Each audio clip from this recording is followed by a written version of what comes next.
నేను already video చేశా, betting app plus multi level marketing MLM అనేది బిజినెస్ కాదు, ఇది చాలా డేంజర్ అనేసి.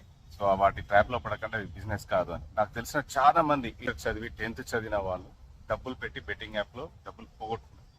సో ఇవన్నీ కూడా డబ్బులు పోవడానికే, మీ దగ్గర మీ జోబుల నుంచి డబ్బులు లాగడానికే పనిచేస్తాయి. ఎలా అంటే ఫస్ట్ మీకు 100 రూపాయలు ఇస్తారు ఫ్రీగా, మీరు 100 రూపాయలు పెట్టగానే దాన్ని 200 వచ్చేలాగా చేస్తారు. అంటే వాటి ఆల్గరిథం అలా ఉంటుంది, సాఫ్ట్వేర్ అలా ఉంటుంది. మీరు పెద్ద అమౌంట్ ఎప్పుడైతే పెడతారో అప్పుడు అది లాగేసుకుంటుంది. సో ఇది మొత్తము మోసం అన్నమాట. సో ఇది పోలీసు వాళ్ళు, మన తెలంగాణ గవర్నమెంట్ కానీ, మన తెలుగు స్టేట్స్ గవర్నమెంట్ కానీ దీనిపైన యాక్షన్ తీసుకోవడం స్టార్ట్ అయిపోయింది. బెట్టింగ్ యాప్ ప్రమోట్ చేసిన వాళ్ళందరూ కూడా వాళ్ళు మన కాన్సిక్వెన్సెస్ ఫేస్ చేయాల్సి వస్తుంది. వాళ్ళని అరెస్ట్ కూడా చేస్తున్నారు. సో ఇలాంటి విషయాల్లో, ఇలాంటి ట్రాప్లో మీరు పడకండి.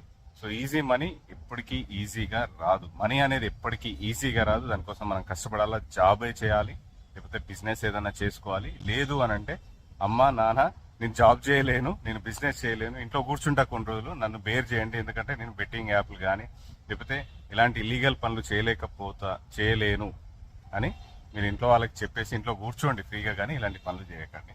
సో బెట్టింగ్ యాప్ కానీ MLM కానీ ఇవన్నీ కూడా చాలా డేంజరస్.